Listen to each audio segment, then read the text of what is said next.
Selamat datang di channel Pemuja Malam. Jangan lupa like, share, and subscribe ya. Terima kasih.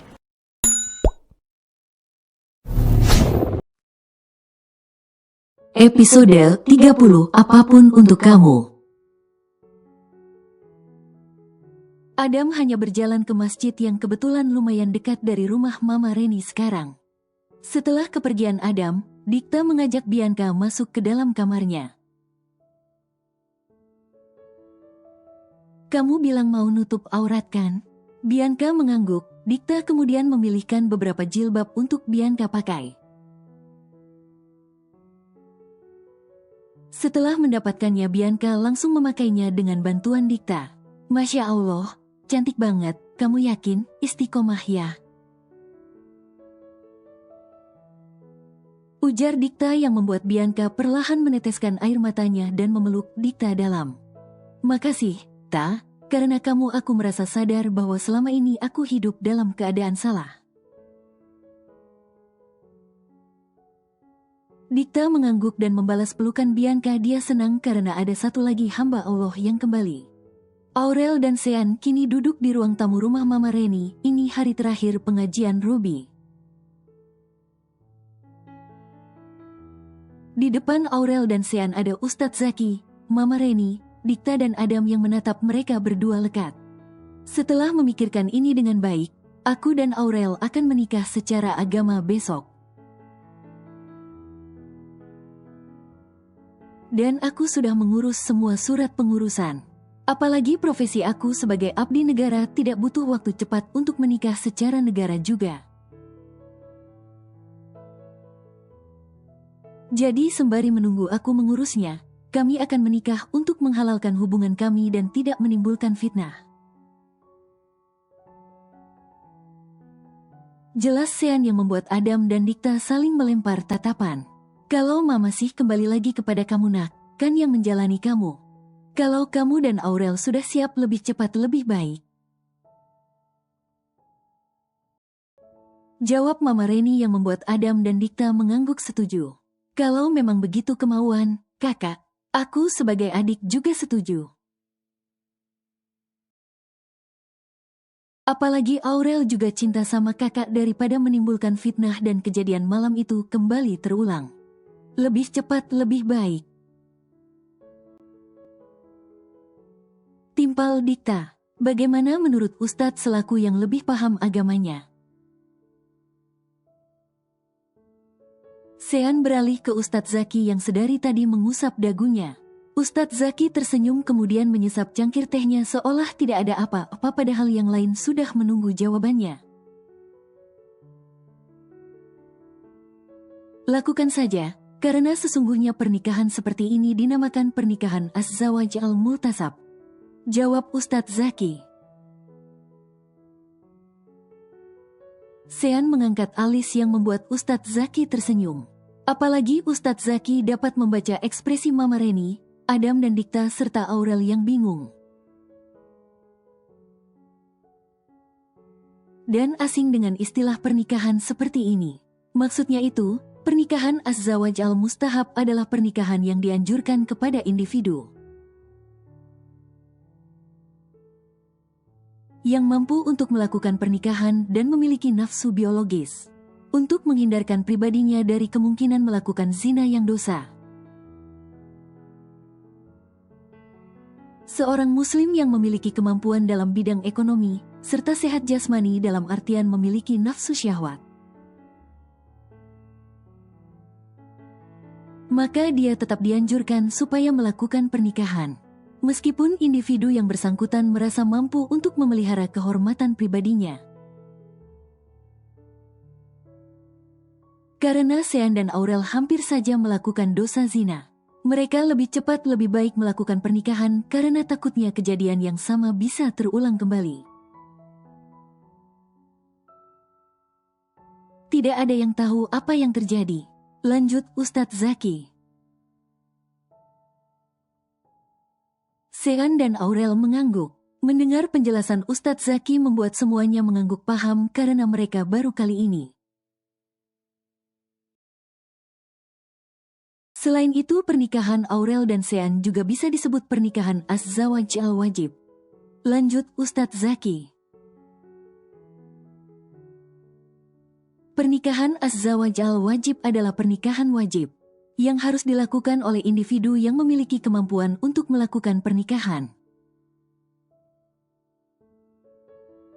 serta memiliki nafsu biologis, nafsu syahwat, dan khawatir pribadinya melakukan dosa paling berat dalam Islam, yakni perbuatan zina yang dosa dan dilarang Allah manakala tidak melakukan pernikahan. Untuk menghindari perbuatan zina, maka melakukan pernikahan menjadi wajib bagi individu yang seperti ini. Kenapa? Dikarenakan di sini ditakutkan Sean bisa saja kembali khilaf walaupun khilafnya dia keterusan. Iya kan Sean? Sean menggaruk tengkuknya malu yang membuat semuanya tertawa. Menikahlah, insya Allah. Saya siap menjadi wali hakim untuk Aurel kalian besok.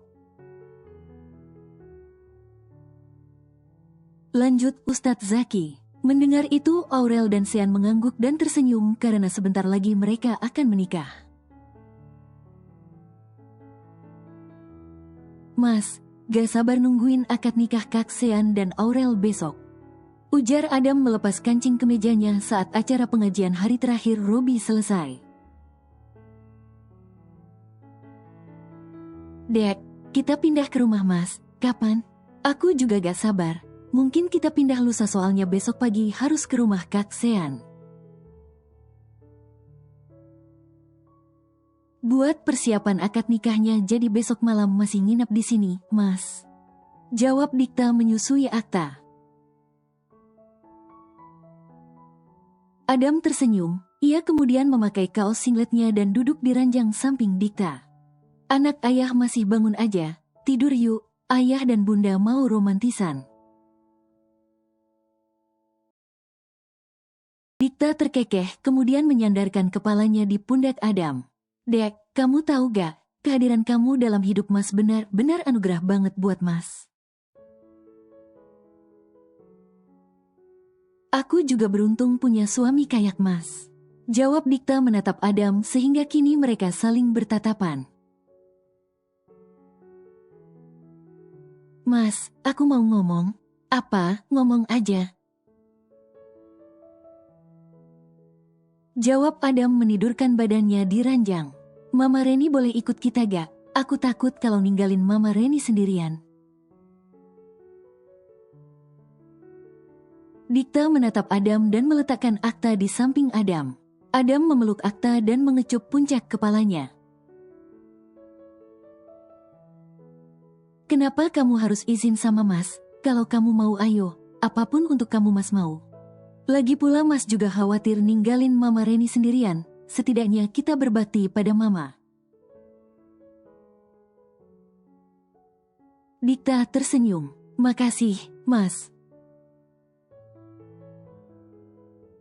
Dikta berdiri hendak keluar dari kamar sebelum Adam menarik tangannya sehingga membuat Dikta terjatuh menindih Adam.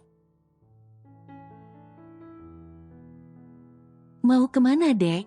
Mau keluar?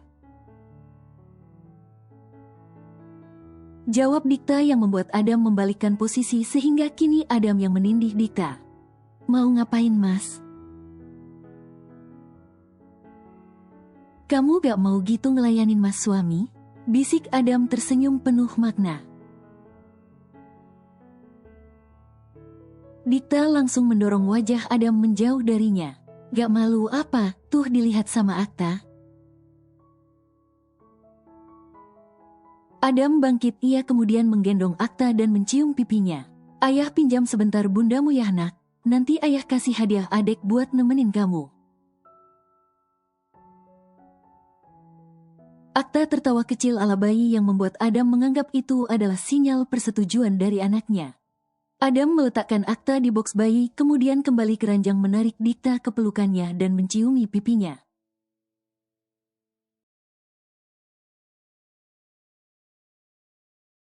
Jam sudah menunjukkan pukul 1:30 malam, Sean terbangun dari tidurnya dan menguap pelan melirik jam.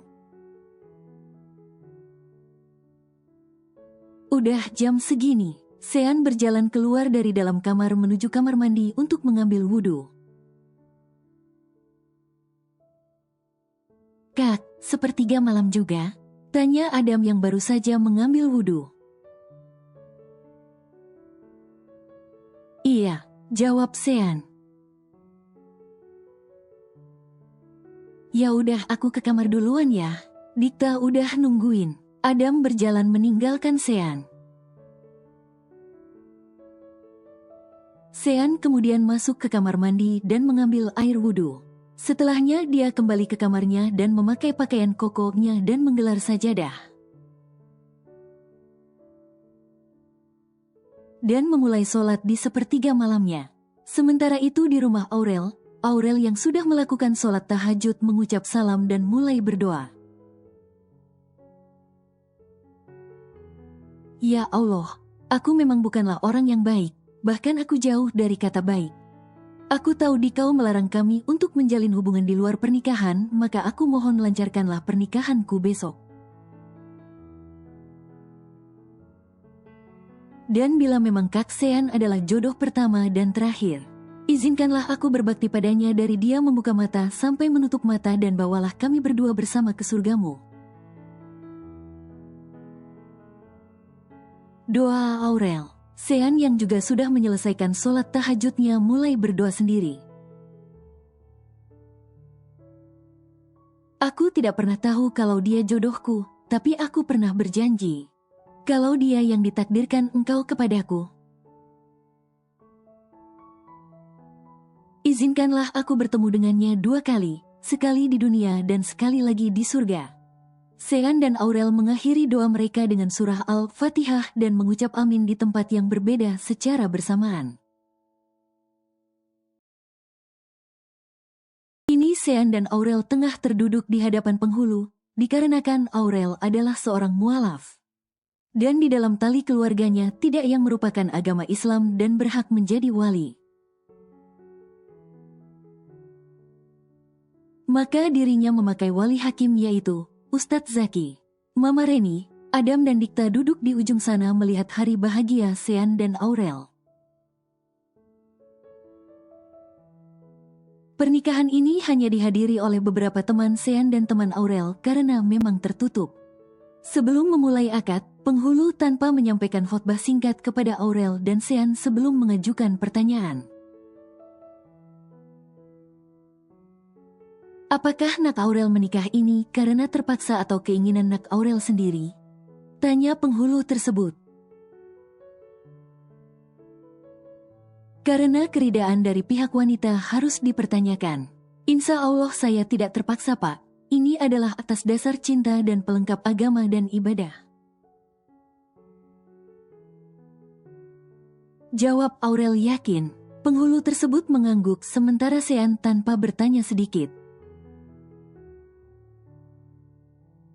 Apakah pernikahan yang dimana pihak wanitanya terpaksa itu tidak sah, Pak? Penghulu tersebut saling melempar tatapan dengan Ustadz Zaki.